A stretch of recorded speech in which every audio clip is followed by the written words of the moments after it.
자, 할렐루야. 자, 오늘은 하나님이 함께 하신 삶 네 번째, 선생님의 청소년기 시절 부분을 지난 시간에 소년기와 청소년기 부분을 했었는데 그 이후의 시간을 살펴보겠습니다. 첫 번째 일화는 선생님께서 이제 전도 활동을 하시고 집으로 돌아올 때 밤길을 걸을 때 천사들이 지켜준 그 일화를 이야기하겠습니다. 선생님께서 이제 밤길을 걸을 때 전도하고 올 때나 어디 갔다 올 때 밤길로 성황당을 넘어올 때 항상 무서웠어요. 사람이 없으니까. 그 밤에 누가 같이 다닐 사람이 없잖아요. 그래서 그런데도 행여나 누가 따라오는가 싶어서 뒤를 자꾸 쳐다보면 더 무섭더라는 거예요. 그래서 누가 금방 따라오는 것 같고 그렇게 누가 뒤따라오는 것 같은 생각이 들면 살살 반걸음으로 뒷걸음질해서 걸어갔습니다. 이게 사실 이제 그 뒤가 항상 신경 써야 되잖아요. 뒤로 돌아서 또 뒷걸음질하는데 또 그 앞이 또 뒤가 되잖아요. 아무튼 이래도 무섭고 저래도 무섭고 하는 그런 상황이었습니다. 밤에는 불만 켜고 가도 덜 무서운데 사실은 뭐 괜히 염려를 한 거죠. 누가 도대체 나온다고 그렇게 염려를 했을까? 단지 이제 어둠 때문이죠. 누가 있었으라기보다는 어둠 속에서 누가 나타날까봐 무섭고 두려웠습니다. 어디 갔다 오니까 아마 영들이 또 따라오기도 했던 것 같아요. 밤에 영들도 심심한데 누가 길을 걸어가니까 심심하니까 따라가는 거죠. 그런 것의 느낌을 받을 때가 있다는 것입니다. 그러니 이러한 것들은 이제 영적으로 해결을 해야 되는 상황이잖아요.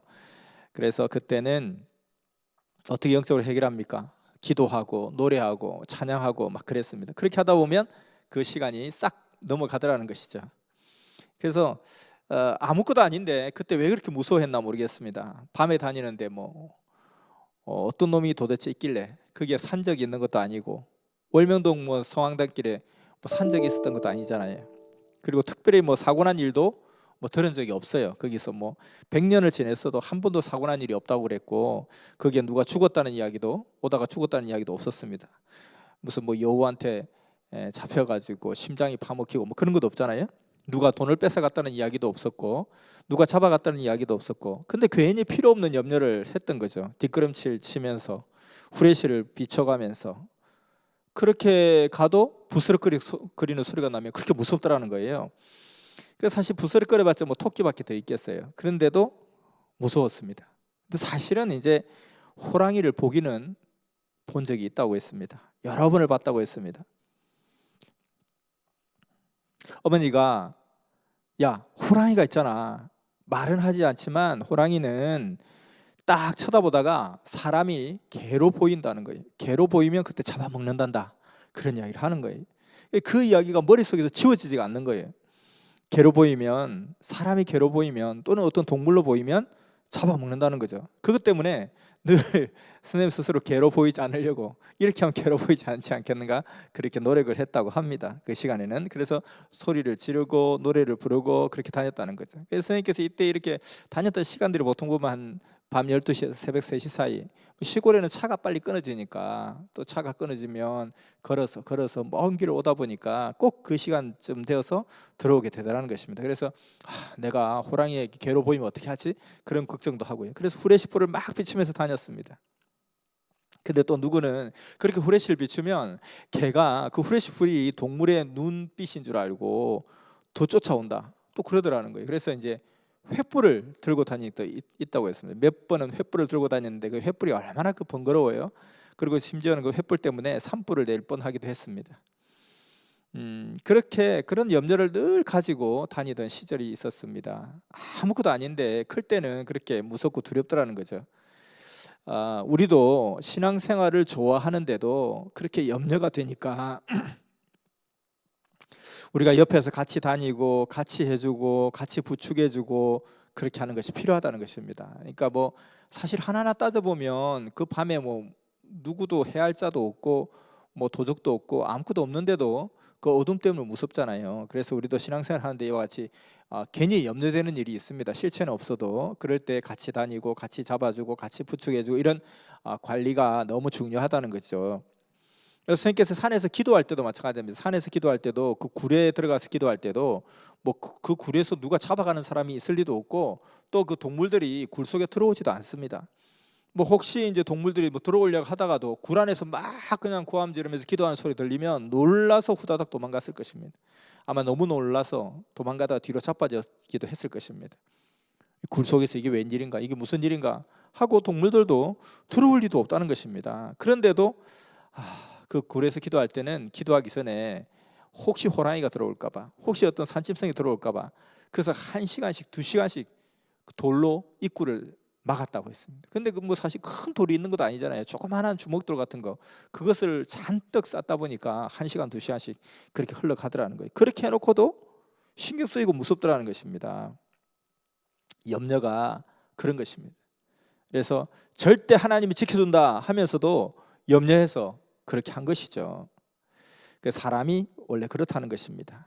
근데 자꾸 해버릇 하다 보니까 이제는 무서운 마음이 점점 없어지게 되었습니다.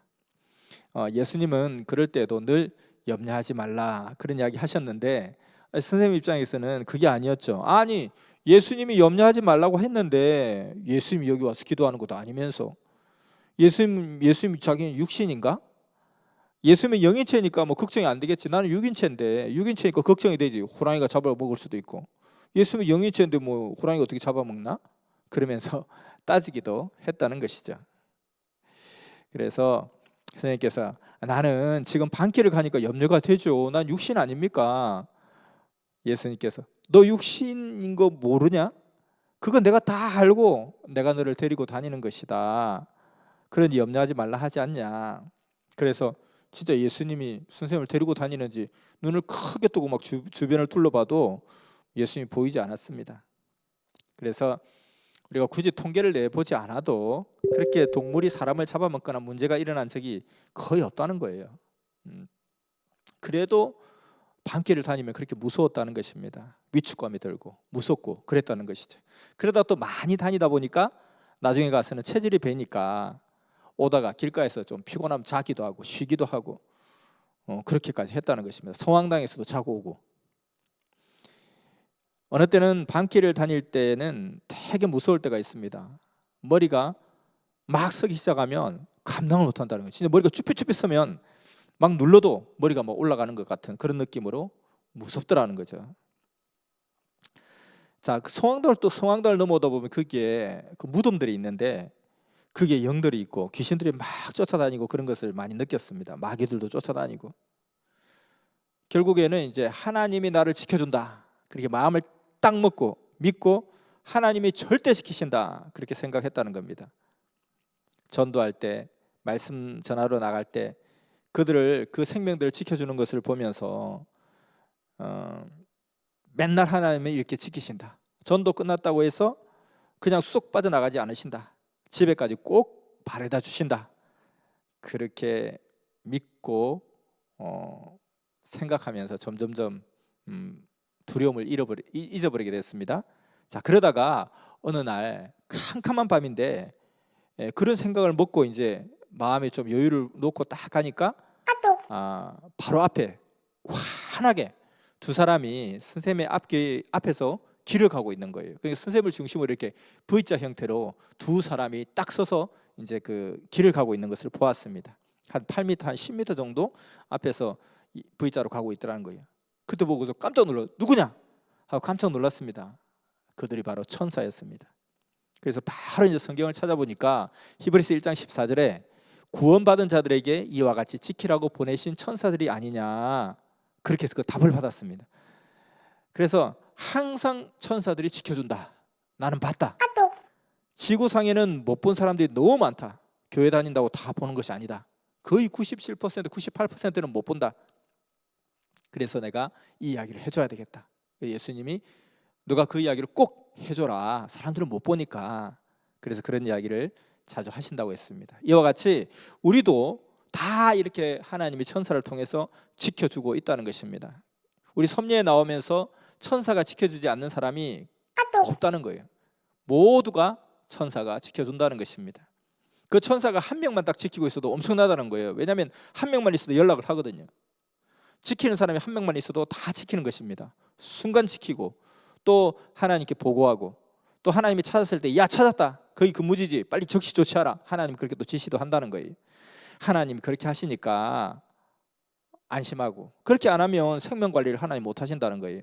그래서 하나님과 우리 관계가 이렇게 잘 되어지고 있습니다. 그래서 중보자를 보내서 항상 하나님과 관계가 잘 되게 이어주기도 하고 또 천사를 통해서 보호해 주기도 하고. 그래서 선생님께서 정말 그 밤길을 올 때 그리고 밤에 산에서 기도굴에서 기도할 때 너무너무 무섭고 다양한 경험을 하고 다양한 노력도 하고 다양한 시도를 했지만은 결국 이와 같이 천사가 지키고 있다는 것을 어느 순간에 정확하게 보게 되고 그것이 그냥 막 보여지는 것이 아니라 선생님께서 그 한 단계 한 단계 한 단계 더 경험을 통해서 또 익숙해지고 노력하고 수고하고 애를 쓰면서 그것을 보게 되었다는 것입니다. 자, 그래서 우리는 중심자가 그렇게 한번 확실하게 확인하고 증거를 했으면 우리는 그 믿고 가면 되겠죠. 그래서 두려워하지 말고 하나님이 지키시고 하나님 보낸 천사가 항상 지키고 도우신다 하는 생각을 늘 하면 좋겠습니다. 자, 월명동에서 호랑이 만난 일화가 있습니다. 선생님이 한 번은 토요일이었는데 그때 한 4월 달쯤 되었을 텐데 토요일 날 오후에 일을 무진장 많이 했습니다. 왜냐하면 그때는 어머니 아버지가 교회를 아직 안 다닐 때였습니다. 그러니까 이제 특히 아버지는 이제 일요일 날 교회 가는 거 일 안 하고 교회 가면 이제 큰일 나니까 일요일 할 일을 교회 가려고 토요일 날 일요일치까지 다 해놓을 수밖에 없는 그런 시간들이었습니다. 정신없이 밭을 맸거든요.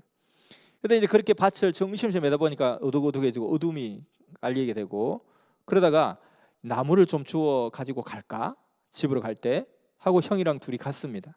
그때 해 넘어갈 때였는데 저쪽에 보니까 알롱달롱한 것이 두 마리가 왔다 갔다 했습니다. 한 100m 정도 떨어져 있나 싶었습니다. 그래서 저기 짐승이 있네? 쫓아갈까? 하고 둘이서 막 쫓아가니까 이 짐승들이 가만히 오는 것을 물끄러미 보고 있는 거예요. 그래서 그들이 볼 때 그 두 마리 짐승이 저놈들이 어디로 가는가 하고 지켜보고 있었다는 것입니다.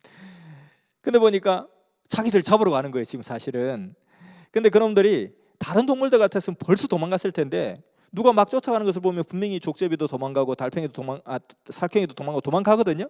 산에 있는 보통 동물들 다 도망가요. 노루는 뭐 인기척만 해도 획 토끼고요. 그래서 도망을 안 가는 거예요. 그때 가까이 가보니까 약간 가슴이 두근거리면서 막 쫓아가 보니까 한 10m까지 가까이 가니까 훤히 보이죠 이제. 그때 생김새를 자세히 보니까 세상에 철조망 없이 원본을 그대로 본 거예요. 두 마리가 쳐다보면서 자기들이 장난질을 하고 있는데 까맣 쳐다보고 장난하고 있는데 여유 있는 동물이구나 했는데 호랑이더라는 거예요. 그때 당시에 이제 두 형제가 몽둥이를 들고 막 쫓아갔죠.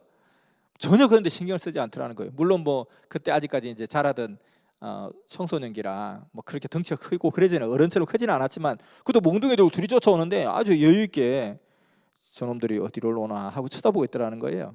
근데 한참 가다가 형이 갑자기 뒤로 쳐지면서 야 쫓아가지 마 여기 있어봐. 그래서 선생님이 아니 형 이놈 잡고 형은 이놈 잡고 나는 이놈 잡을 테니까 그러지 말고 빨리 때려잡자 이렇게 했다는 거예요. 그 얼마만큼 했는 거 아니까. 그래서 그 상태에 또 보니까 한 큰 세파트 개만한 그런 크기였었어요. 그러니까 호랑이가 완전 성인 호랑이는 아니었던 것 같아요. 자, 그래서 그 두 마리가 알롱달롱 해가지고 서로 밀어젖히고 목마를 타고 하면서 막 장난치고 있었더라는 겁니다.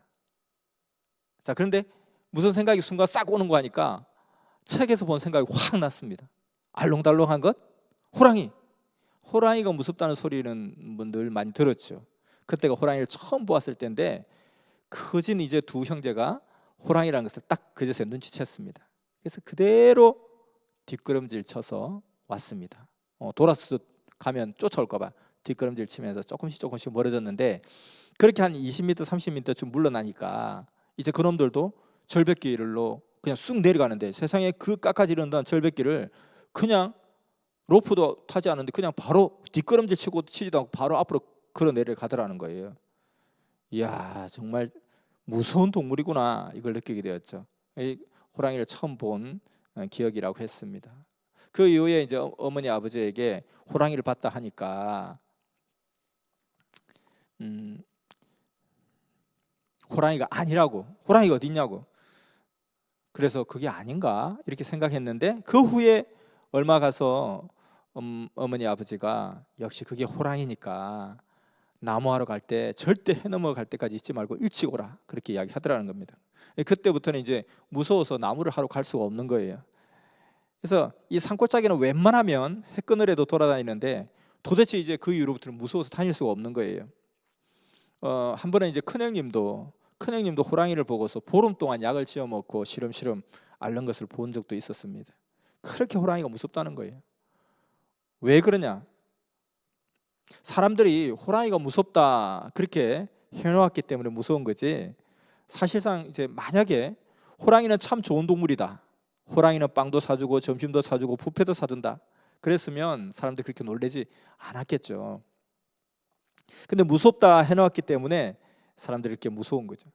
우리는 뭐 뱀이 무섭다, 징그럽다 그렇게 하지만 뱀장사한테 가보면 참 좋은 것이라고 하고 자기 뭐 돈벌이가 된다 하겠죠. 이래서 호랑이를 본 사연에 대해서 말씀을 또 하셨습니다.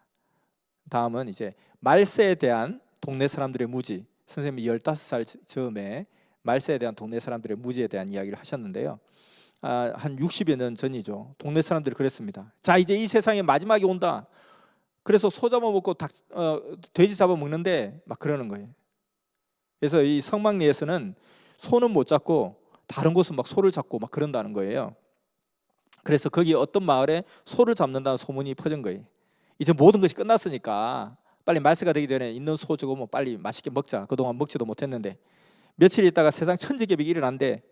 그때 선생님이 15살, 16 이때쯤이었는데 그때 이제 선생님 밑에 집에 남정호라는 사람이 살았는데 그 아저씨가 선생님하고 이제 나무를 하러 같이 갔다가 야, 너는 나 따라 저 큰 마을에 안 갈래? 왜요? 너 지금 이 세상에 난리통 난 거 몰라? 며칠 있다가 세상에 천지개벽이 일어나 다 없어진단다. 천재지변이 일어난대. 그거 몰라? 저기 어느 마을에서 소를 그래서 잡아먹는단다. 근데 성막리는 뭐 소를 잡아 먹으려고 해도 누가 선뜻 소를 내놓는 사람이 없고 돼지 정도만 내놓는데 왜요? 혹시 천재지변이 뭐 일어나면 날 수도 있지만 안 일어나면 또 아깝잖아. 그래서 대신 돼지 몇 마리 내놓는데 그래서 그 돼지 먹으러 오늘은 가려고 한다. 같이 가자. 너도 갈래? 같이 가자. 그러더라는 거예요. 저요? 돼지 잡는데 가자고요? 선생님께 생각을 했죠. 선생님은 갔을까요? 안 갔을까요? 선생님은 가지 않고 그 자리에 서 있었습니다. 왜 그러냐? 뭐 예수님이 아직 안 왔기 때문에 안 내려간 거죠. 예수님이 왔으면 아마 내려갔을 거예요. 그분은 교회를 안 다녔기 때문에 내려갔고 선생님은 안 내려갔습니다. 뭐 돼지고기 준다 해도 안 내려갔습니다. 예수님이 만약에 왔다면 말세에 그런 일이 일어나겠지. 그러나 예수님이 아직 안 왔지 않느냐? 그리고 아직은 뭐 기미도 안 보인다. 예수님 오실 기미도 안 보이는데 뭐 내려갈 것이 있냐? 그렇게 생각했던 것이죠. 돼지고기 준다고 해도 안 갔습니다. 그 아저씨는 갔는데 선생님은 가지 않았습니다. 그래서 그 말세에 대해서 그 교회에서 그냥 교회를 다니지 않는 사람들조차도 그 분위기에 휩쓸려 갈 정도로 교회에서 그것을 굉장히 강력하게 외치고 주장했고 또 그렇게 사람들도 다 그대로 믿었고 또 교회를 다니지 않는 사람도 그 분위기에 긴가민가 그런가 정말 확실하니까 저렇게 소를 잡겠지. 소가 전 재산이나 마찬가지인데 소가 뭐 집 한 채나 마찬가지인데 저 소를 그냥 하루에 뚝딱 동네 사람들 나눠 먹는다? 얼마나 확신이 있으면 저럴까? 하니까 믿어졌던 거죠. 그래서 오히려 선생님은 그렇게 확실하게 주장하는 사람들에게 아니 아저씨는 그런 말세가 온다는 소리를 며칠 전에 들었으면 왜 나무를 해서 갖다 쌌습니까? 어째서요? 이 나무는 앞으로 2달이나 석 달이나 정도 말려야 이게 땔감으로 쓸 수 있는데 그럼 그 말세라고 하면서 곧 이제 뭐 세상이 끝난다 하는데 왜 이렇게 나무를 2달 석 달치를 미리 해놔요? 그러니까 하는 말이 그래도 해다 놔야지. 나 갈 거야. 나는 돼지 먹으러 갈란다. 그리고 어디꼬는 내려갔습니다. 급히 내려갔죠. 그 후에 다시 만났는데 잘 먹고 왔어요? 라고 하니까 이야 가니까 이제 세상이 끝날이라고 그냥 허겁지겁 그냥 하루 만에 다 빨리 먹어 해치워버리자. 그렇게 막 먹었더라. 그래서 가서 겨우 고기 조금하고 국물밖에 못 먹었다. 그렇게 이야기하더라는 겁니다. 자, 그러면서 그때 당시에 이런 말세에 대한 영향 세상적으로도 정말 많이 받았습니다. 그 전부터도 말세에 대한 영향을 사람들은 기성이들은 많이 받아왔죠. 사실은 사도 바울의 그 기록에도 보면 곧 그리스도가 온다, 곧 온다, 바로 온다, 근신하라, 깨어라, 곧 온다, 깨어 있으라, 잠자면 안 된다. 이미 예수님 바로 가신 그 직후부터 이렇게 말세에 대해서 곧 온다, 곧 온다, 곧 온다 하는 그런 분위기였고요. 그리고 실제적으로 역사적으로 볼 때는 이제 신약의 말기였으니까, 그래서 많은 사람들에게 그런 계시가 임했고 그런 분위기가 형성이 되어 있었고, 정말로 그래서 곧 온다, 곧 온다, 곧 온다 이런 분위기가 너무너무 뜨거웠거든요. 그럼 지금 이제 뭐 예수님 곧 온다 뭐 그런 분위기 전혀 없잖아요. 지금 우리는 뭐 코로나를 걱정하고 경제를 걱정하고 뭐 여러 가지 이런 걱정을 하지, 지금 혹시 예수님이 오늘 올지도 몰라, 내일 올지도 몰라, 우리가 무슨 1년 뒤 2년 뒤 생각지 마, 곧 오실 거야, 이런 분위기 없었는데 20세기 말 1970년 80년 80년 이때까지만 해도 정말 그런 분위기가 굉장히 많이 강하게 있었던 것 같아요. 근데 이제 우리는 알죠. 섭리가 왔기 때문에 이제 그때가 이미 도래했기 때문에 이미 뭐 곧 오신다, 곧 오신다 이런 분위기도 이제 없는 거죠. 이미 오셨으니까요. 자, 그래서 그때는 말세 금방금방 말세, 정말로 세상을 이 말세 바람이 흔들고 있었습니다. 그래서 스님께서도 이제 그때 당시에 이제 기도 생활 하실 때도 산에서 기도하실 때도 늘 자주 불렀던 노래가 주님 고대가라는 노래를 많이 불렀죠. 주님 고대가. 낮에나 밤에나 눈물 머금고 내 주님 오시기만 기다립니다. 고적하고 쓸쓸한 빈들판에서 희미한 등불만 밝히어 놓고 오실 주만 고대하고 기다리오니 오 주여 언제나 오시렵니까. 자, 이런 주님 고대가라는 노래를 계속 부르면서, 또는 이제 기도굴에 가서 기도하실 때 선생님 어머님이 이제 불러도 오지 않고, 그러니까 이것이 굶어 죽었나 싶어서 밥을 한 그릇 갖다가 굴 밖에 놔두고 가기도 하고, 또 물이라도 마시라고 해서 주전자에 물을 떠놓고 가고, 그러다 보면 또 며칠 뒤에 가보면 여전히 물은 마시지 않고 주전자 자체가 꽁꽁 얼어서 얼은 주전자를 들고서 이러다가 이놈이 죽겠다 싶어서 명석아 나오라, 같이 내려가자 하면 거의 실신하다시피 한 상태에서 엄마 따라 그 길을 내려서 집으로 가면서 역시 주님 고대가를 늘 불렀죠. 그래서 그렇게 말세에 대한 그 기대가 굉장히 강했던, 그리고 그런 분위기가 고조되었던 그런 시기도 있었습니다. 11조에 대한 일합니다. 시골에 있을 때 정말 가진 것이 너무 없었습니다. 한 달 동안 있어봤자 뭐 불과 한 500원, 600원 정도 생길 정도가 다였습니다.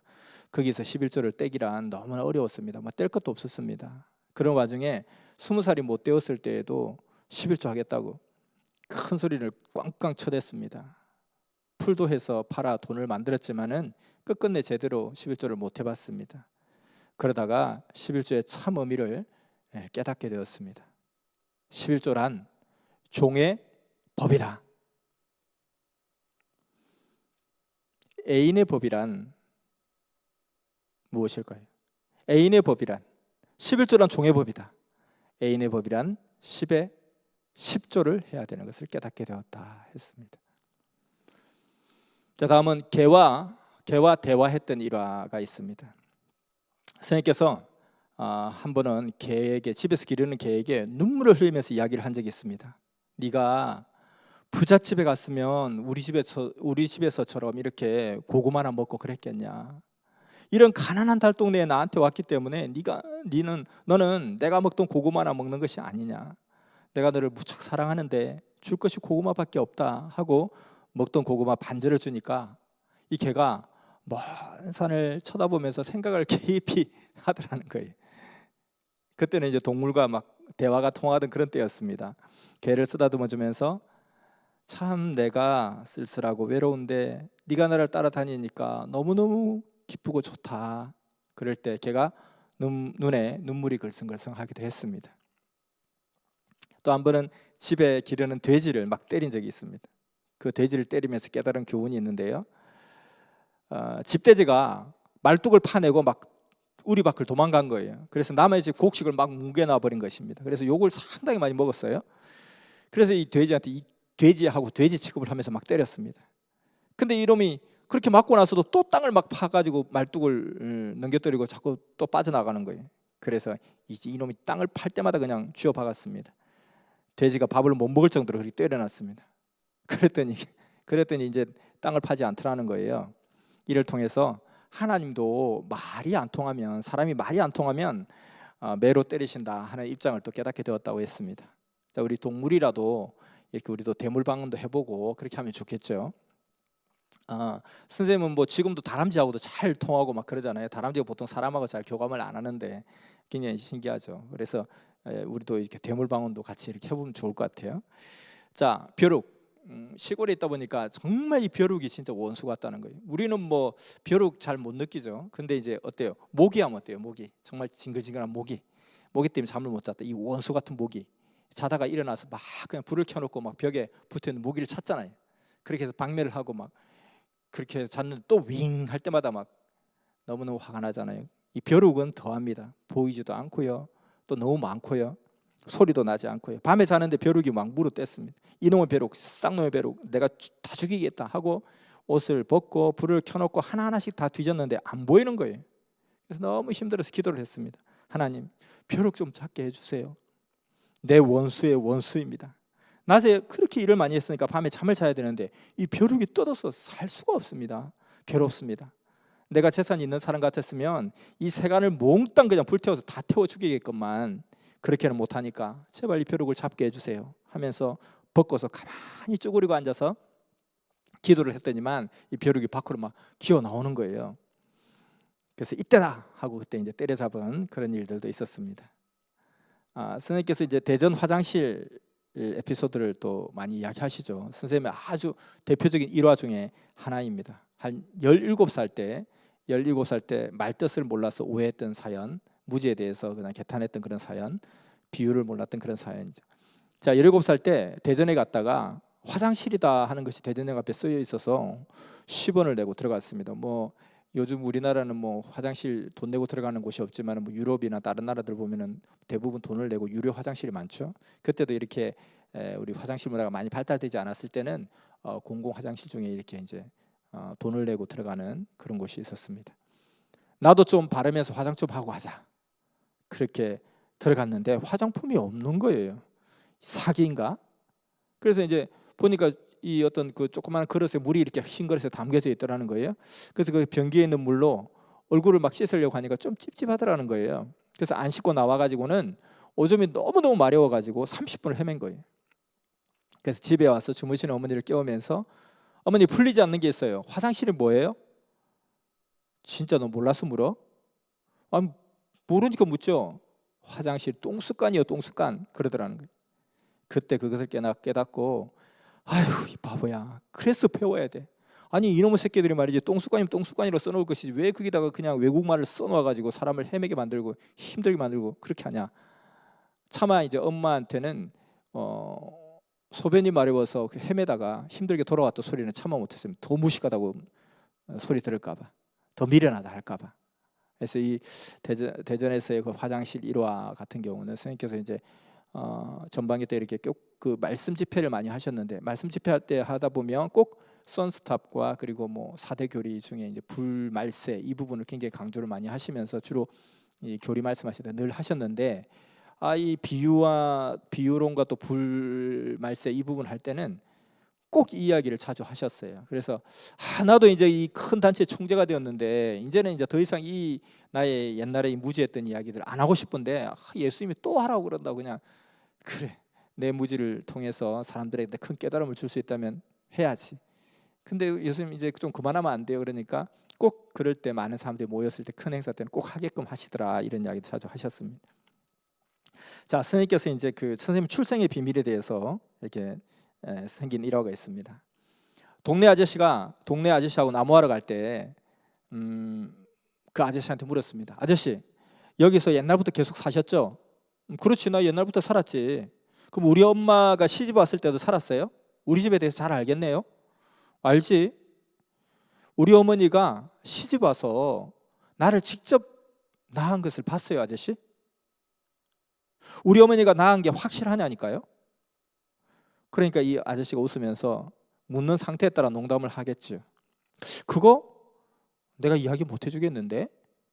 아니 왜요? 왜 이야기 못 해요? 하면서 자꾸 이야기 해달라 그러니까 너 주워왔잖아 그러는 거예요. 그래서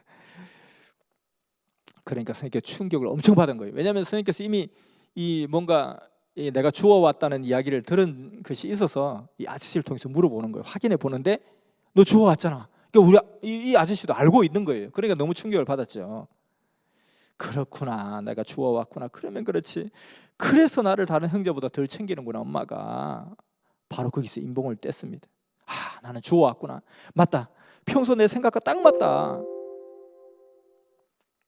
엄마에 대한 소외감, 가정에 대한 소외감, 그것이 선생님의 관과 겹치면서 100% 이제 확인이 된 거죠. 그때부터 아저씨에게 또 물어요. 아저씨가 물어보는 거예요. 너 니네 형제들하고 어때요? 좀 닮은 것 같아?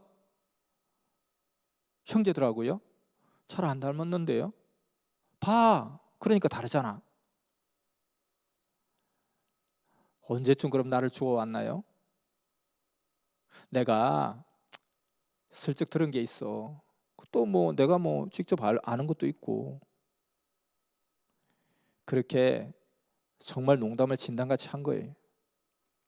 서운하게 생각하고 있으니까 선생님이 금방 거기 훅 하고 다가오는 거예요.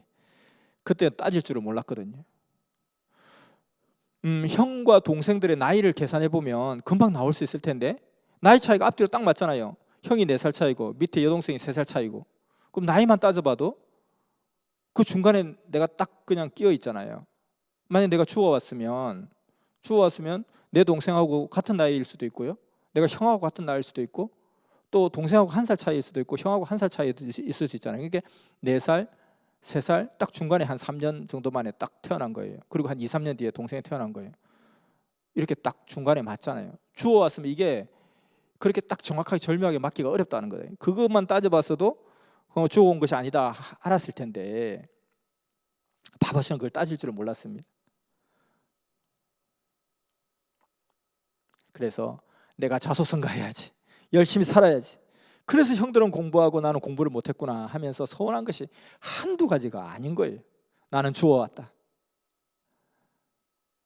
내가 여기에 대해서 자꾸 엄마한테 더 캐물으면 나중에 엄마가 동네 사람들한테 따지겠지. 왜 말했냐고 따지겠지. 더 이상 이제 엄마한테 묻지는 않았습니다.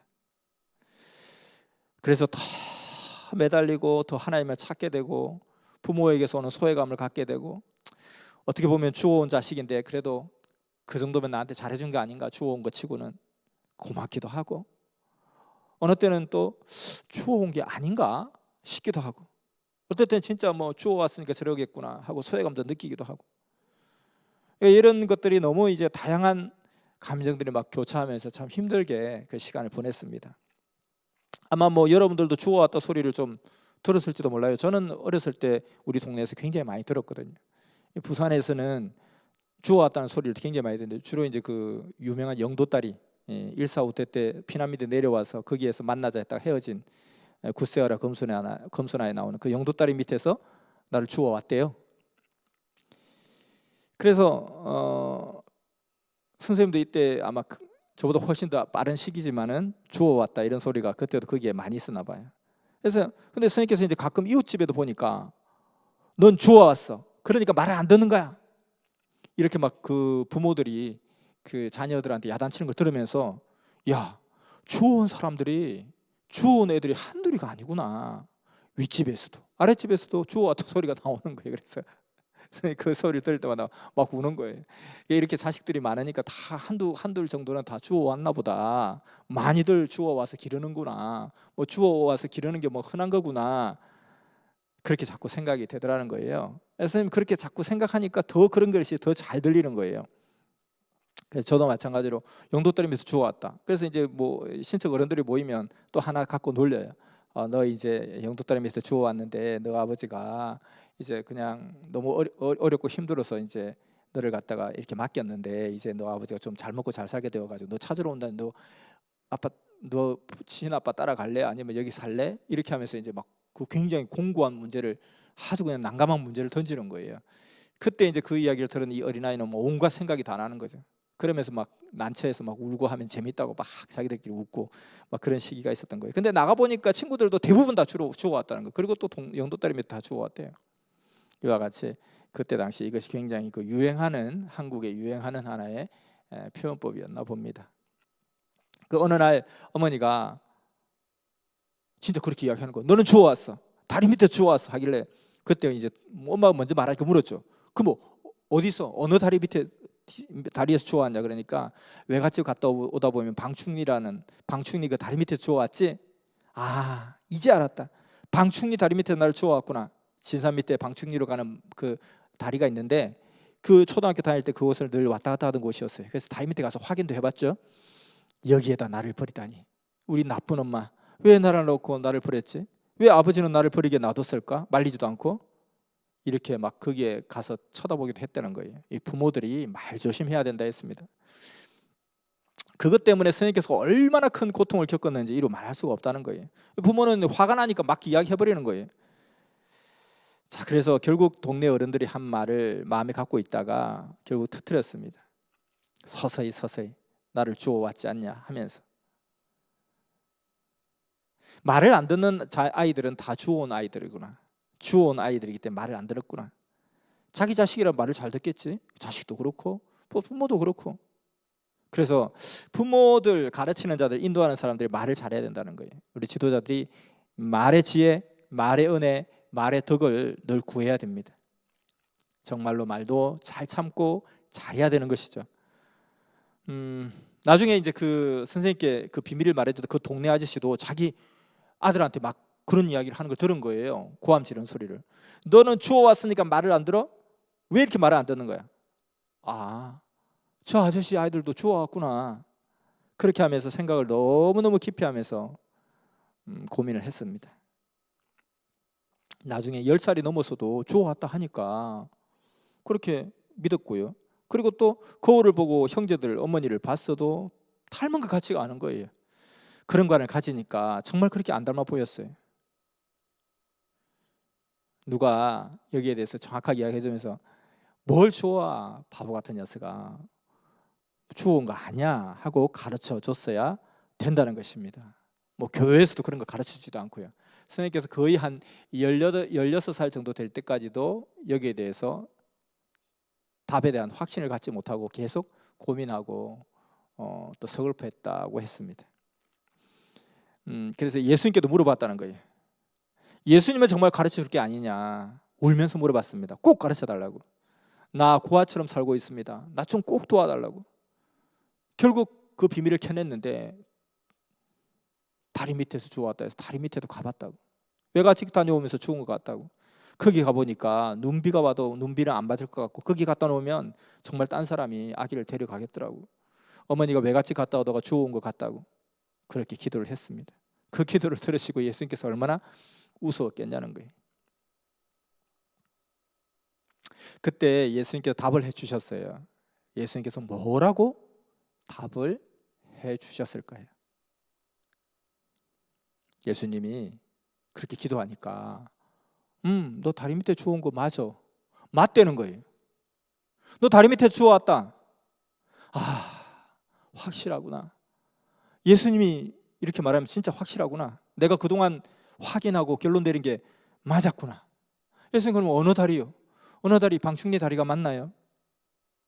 이것만 가르쳐주면 이제 더 이상 고민하지 않고 이왕 나 주워온 거 확인됐으니까 그냥 미련 없이 열심히 이제 앞길만 바라보고 살겠다고 막 그랬습니다.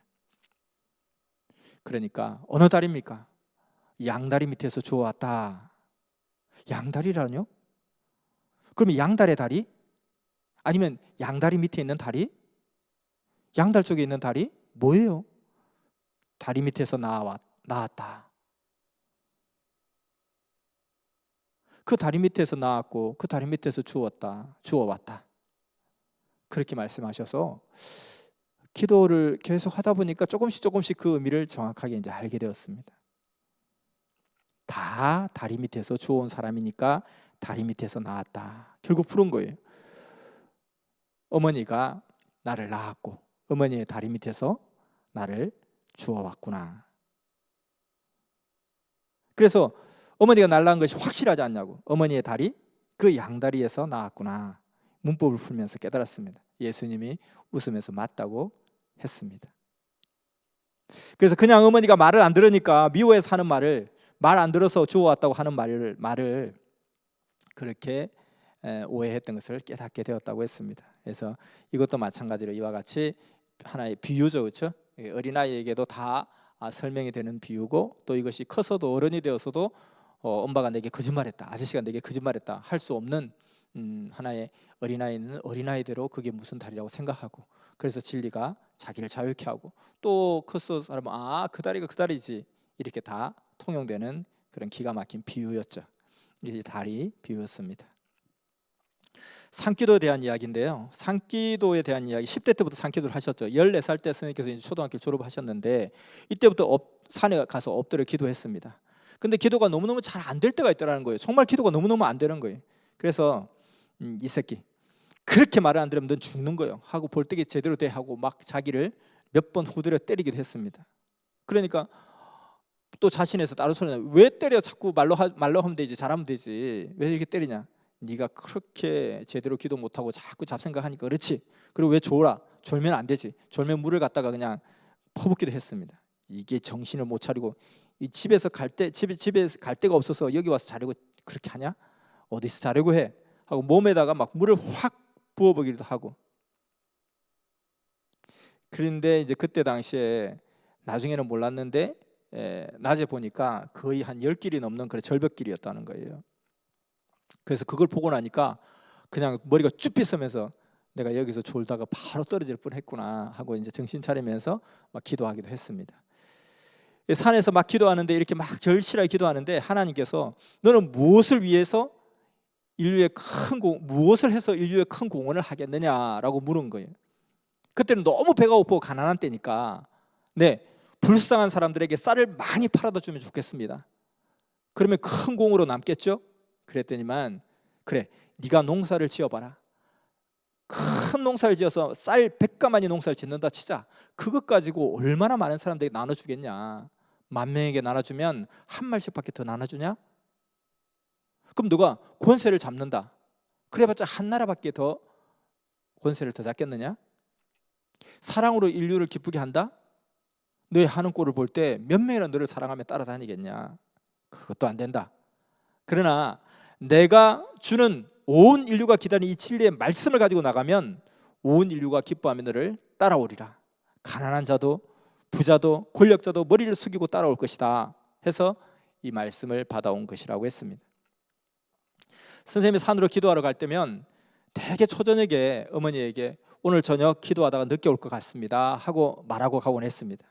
아버지에게 직접 말하기 곤란할 때가 너무 많았죠. 아버지 버럭 막 벼락까지 소리를 지르니까, 아니 너는 맨날 밥만 처먹으면 어디를 그렇게 가느냐, 무슨 쓸데없는 소리를 하고 다니고 쓸데없이 기도하러 다니냐, 늘 그렇게 야단쳤기 때문에 엄마한테만 살짝 이야기하고 하죠. 그래서 산에 기도하러 가서 내가 내일은 아침 일찍 올 테니까 아버지 걱정하지 마세요 하고 큰 소리 치고 갔지만은 아침은 그냥 3일 만에 올 때도 있었고 맨날 며칠이 지나서 올 때도 있었습니다. 그럴 때마다 어머니가, 명석이가 기도하다가 이번에 기절을 해서 이제 내려왔네요 하고 막 거짓말을 하곤 했습니다. 그래서 엄마가 이제 거짓말을 많이 하다 보니까, 야 이제 내가 더 이상 거짓말 할 수가 없다, 내가 어찌 할 수가 없다, 막아줄 수가 없다, 그럴 지경이었습니다. 산에 있는 동안에는 아무도 와본 사람이 없었습니다. 어머니가 밥을 다시 갖다 주려고 와도 늘 똑같은 자세로 기도하고 있었고 항상 그런 상황이었고, 산에서 기도하다가 배고프면 머루, 다래, 포도 등을 따먹고는 했습니다. 집에 내려가서 밥을 먹고 싶었지만 이 젊은 놈이 농사도 안 지으니까 밥을 먹는 것이 너무 미안했던 거예요. 일을 안 하니까 영적인 세계는 충만해서 맨날 기쁘고 즐거웠지만 점점 가난하고 배고파지기 시작했습니다. 그래도 야 저렇게 농사만 짓고 사는 것이 아닌데 저들은 너무너무 불쌍하다. 저렇게 살아서 뭐하냐? 맨날 밥만 먹어서 뭘 하냐? 그렇게 산 위에 앉아서 홀로 신성같이 세상을 내려다보며 판단하며 웃긴다고 생각했지만 계속 그러고 있을 수는 없었던 거예요, 선생님들. 자, 그래서 산에서 동굴에서 기도하면 항상 초와 성냥을 가져갔습니다. 기도하다가 초와 성냥이 떨어지면 또 잠시 집에 내려와서 그것을 가져가고 그렇게 했는데, 그렇게 잠시 집에 어쩔 수 없이 초와 성냥이 필요하니까 가지러 내려가려고 하면 예수님이 속옷만 입고 달달달달달 뜨는 모습이 환상으로 그렇게 보였다는 거예요. 그걸 보니까 정말 내려가서 잠시도 지체할 수 없고 내려가서 잠시 따뜻한 아랫목에서 한숨 자고 오고 그런 마음도 없이 급하게 초와 성냥만 가지고 빨리 오는 그런 상황들도 있었다는 것입니다. 선생님이 한참 신바람 날 때는 정말 팬티만 입고 눈 높이 산에 올라가서 주여 아버지하고 소리를 치고 그렇게 막 뜨거움이 넘쳤습니다. 그렇게 한참을 하고 나면 오히려 그 한겨울에 땀이 쫙 난다는 거예요. 그때는 그저 눈을 몸에다 대고 막 비비고 또 눈으로 얼굴을 닦고 그랬습니다. 시원하다 하면서. 그 힘이 도대체 어디서 났는지 모르겠습니다. 선생님이 남한산성에 있을 때는 정말 눈을 가지고 땀을 닦으면서 그렇게 기도했습니다. 근데 땀이 난 후에 그냥 식으면 또 큰일 나잖아요. 계속 뛰어야 되잖아요. 그래서 또 계속 기도를 합니다. 계속 기도하고. 그래서 우리 섭리도 처음에는 이제 이 냉수 목욕하는 것이 굉장히 이제 유행이었죠. 적어도 새벽에 일어나서 뭐 냉수 목욕하는 거 막. 누구는 냉수 마찰이라고 무슨 냉수를 뭘 마찰하니 마찰한다 이렇게 하는데, 그래서 이제 그 추운데 이렇게 야외에 있는 큰 물통에 이렇게 얼음이 깡깡 끓어 있으면 그 얼음을 깨서 그냥 그 얼음물로 한번 막 이렇게 냉수 목욕하면서 펄떡펄떡 뛰면서 막 목욕하고 이러면서 이제 또 기도하고, 이것이 이제 하나의 어떤 기준 세운다, 조건 세운다, 유행처럼 그렇게 했던 적이 있죠. 냉수 목욕. 선생님도 이렇게 정말 그 추운 겨울에도 따갑게 기도하면 온몸에 땀이 나고 그것을 가지고 막 그냥 소옷바람으로 막 산을 뛰어다니면서 눈으로 막 몸을 닦을 정도로 그렇게 불을 받았던 그런 시절, 어떻게 그렇게 했나 싶을 정도로 그랬다고 했습니다. 이런 걸작품을 만들 때까지는 사실상 조용조용히 해온 것이 아니라는 것이죠. 원체 산골짜기에서 했기 때문에 표가 안 나서 그렇지, 과거는 또 항상 잊어버려서 그렇지, 선생님 저렇게 조용조용 하셔가지고 어떻게 걸작품을 만들어 가지고 나왔을까 하지만 천만에라는 거예요. 천만에. 어마어마했습니다. 한참 기도할 때는 너무 뜨거워서 주위에 눈이 다 녹아버렸습니다. 그리고 한참 기도를 열심히 할 때는 이 나무를 쥐고 기도하면 나무가 탈 정도였습니다. 그렇게 하면서 연단받고 나온 것이죠. 그리고 또한 식물 같은 것을 잡고 기도하면 식물이 바싹 그냥 말라버렸습니다. 그렇게 무서웠다는 거예요. 그때는 진짜 그런 정신과 그런 불을 가지고 금방 내 세상을 쓸 것 같았습니다. 그래서 우리도 뭐 캠퍼스 개척하고 이럴 때는 뭐 나무를 붙잡고 막 기도하면 그 나무가 바짝 마른 정도는 아니었지만 그래도 이제 정말 그 산에서 산기도하면서 이 그 캠퍼스 뒷동산에서 기도하면서 적어도 우리가 이 나무 뿌리 하나 정도를 뽑아야 이 캠퍼스에 부흥이 온다. 기도하면서 막 이제 나무 하나 자꾸 흔드는 거죠. 그렇게 하면 너무 뜨겁게 하다 보니까 우리가 비록 선생님처럼 그 나무가 마르고 풀이 마르고 뭐 그 정도의 불이 나오지는 못할다 할지라도 그래도 우리가 기도하면서 주여 주여 하면서 이 나무 뿌리 하나 정도 뽑아야지 캠퍼스 봉이 오지 않겠냐 하면서 또 그렇게 기도했던 그런 분위기도 많이 있었죠. 자, 누가 선생님이 이런 이야기를 들으면 야 정말 사람이 아니고 신이군요, 정말 신이라고 했습니다. 전설 따라 삼천리 같은 이야기죠. 그런데 실체 따라 삼천리의 역사를 가져왔다는 것입니다. 최대의 기록을 세우면서 이 역사의 기록을 왔다는 것입니다. 그렇기 때문에 이 기록적인 말씀을 받아올 수 있었던 것이죠. 자, 또 선생님께서 인생 고민에 대해서 왜 그렇게 처절하게 기도했냐 하면은 오직 인생의 괴로운 문제를 해결하기 위해서 기도를 했습니다. 그 괴로움은 사망권에서 오는 괴로움인 것을 뒤늦게 깨닫게 되었습니다. 또 길을 찾고도 이게 내가 잘하는 것인가 못하는 것인가 고민도 하면서 주님께 제가 이 진리를 받기까지 고통을 한마디로 표현한다면 어떻게 표현해 주시겠습니까?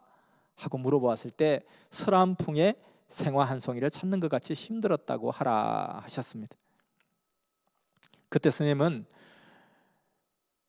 이 원래 무식한 자를 가르치기 위해서 하늘에 얼마나 많은 시간과 눈물과 말할 수 없는 어려움이 있었을까 하는 생각을 늘 했던 거예요.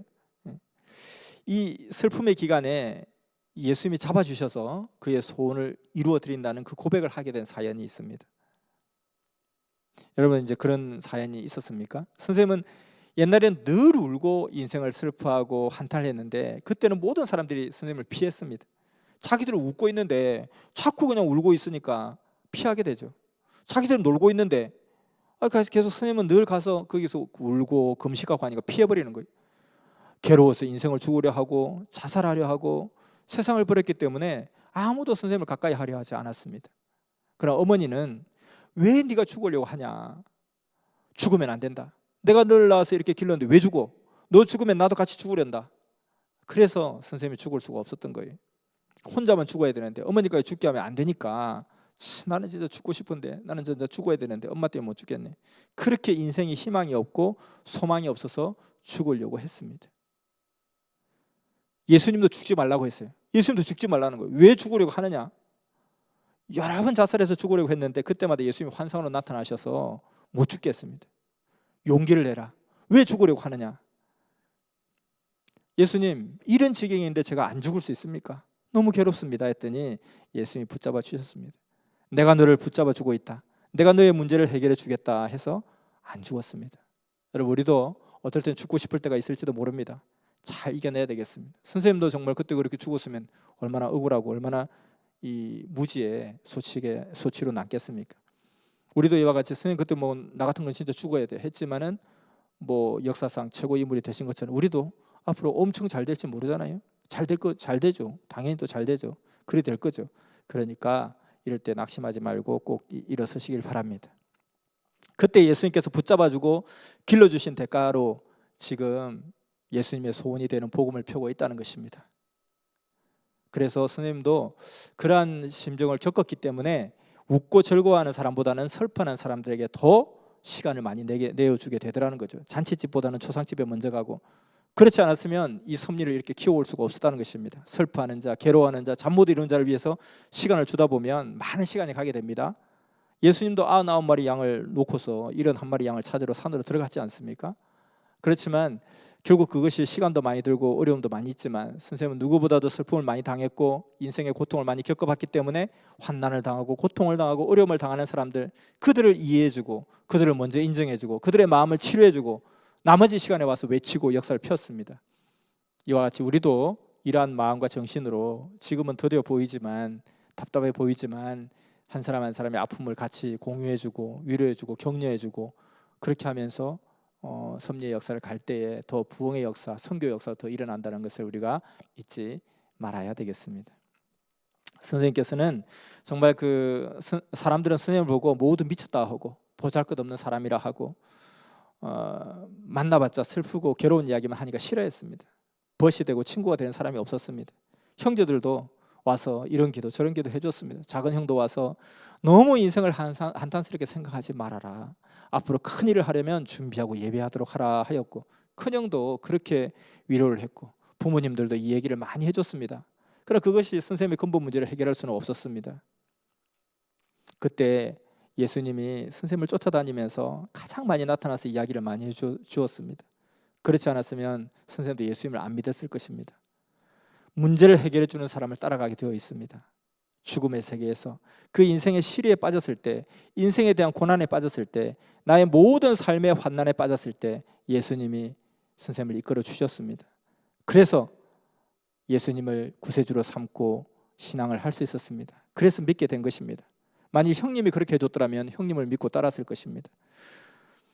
예수님이 그렇게 가장 많이 해주셨습니다. 그리고 하나님이 많이 해주셨고 성령님께서 많은 감동을 주셨습니다. 그래서 이 삼위 세 분을 최고의 존재자로 모시고 살고 있다는 것입니다. 선생님이 성령같이 사람들에게 감동 감화를 주고 위로해주고 예수님처럼 그들을 사랑으로 대해주고 하나님처럼 진리의 말씀으로 가르쳐주고 그렇게 하시는 이유는 삼위께서 선생님에게 그렇게 해주셨기 때문입니다. 그분들을 위해서 사는 것입니다. 그랬더니 모든 사람들이 이제 와서는 저 사람은 늘 울고 짜던 사람인데 어떻게 저렇게 많은 청중이 따라다니느냐 하고 놀라고 기이 여긴다는 것입니다. 저 사람은 배우지도 않은 사람인데 어떻게 저렇게 되었지? 전에는 울며 짜며 늘 미친 사람처럼 산으로 기도하러 다니더니 어떻게 저렇게 되었지? 그렇게 한다는 것입니다. 사람이 울 때가 있고 웃을 때가 있습니다. 슬퍼할 때가 있고 기뻐할 때가 있습니다. 그런 슬픔의 때를 우리는 지낼 수도 있습니다. 그런 눈물의 때를 선생님은 지내왔습니다. 그래서 선생님 지금도 슬퍼하는 자, 괴로워하는 자가 있으면 만나서 이야기도 해주고 말씀도 전해주면서 그 말씀 듣고 힘을 받고 일어나기도 합니다. 말씀이 없을 때는 또 기도하면 됩니다. 찬송하면 됩니다. 그렇게 하면서 하나하나 풀어나가면 되는 것입니다. 자, 시간이 많이 갔는데요.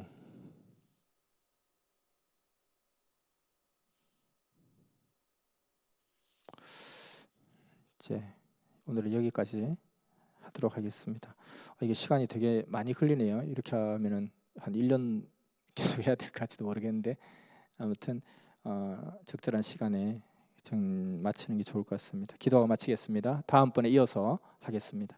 사랑하는 성삼위 하나님, 감사와 영광을 돌립니다. 선생님의 하나님이 함께 하신 삶에 대해서 돌아봅니다. 우리는 많은 위인들의 그 일화들을 많이 공부하고 있고 많이 알고 있고 또 그것을 인용하고 그것을 또 활용해서 자기의 메시지를 전달하거나 교훈을 줄 때도 많이 있습니다. 우리는 정말 이 인류 역사상의 가장 위대한 또 우리 선생님의 삶을 통해서 하나님이 그를 통해서 어떻게 이끌어 오셨고 그가 또 어떻게 하나님을 찾게 되었고 어떤 과정을 통해서 인생을 승리하고 왔는지 그의 노정은 우리가 따라가야 될 노정이고 온 인류에게 답이 되는 노정일진데 참으로 성경의 많은 인물들에 대해서 우리가 공부하듯이 우리 선생님의 그 삶에 대해서 그 노정에 대해서 온전하게 알 수 있는 그런 계기가 많이 있어야 될 줄로 믿습니다. 이런 짤막짤막한 시간을 통해서라도 우리가 선생님에 대해서 더 깊이 깨닫고 알고 배우고 그의 삶을 통해서 우리의 삶을 조명하고 그의 과정을 통해서 노정을 통해서 우리의 또 새로운 비전과 희망과 소망을 갈 길을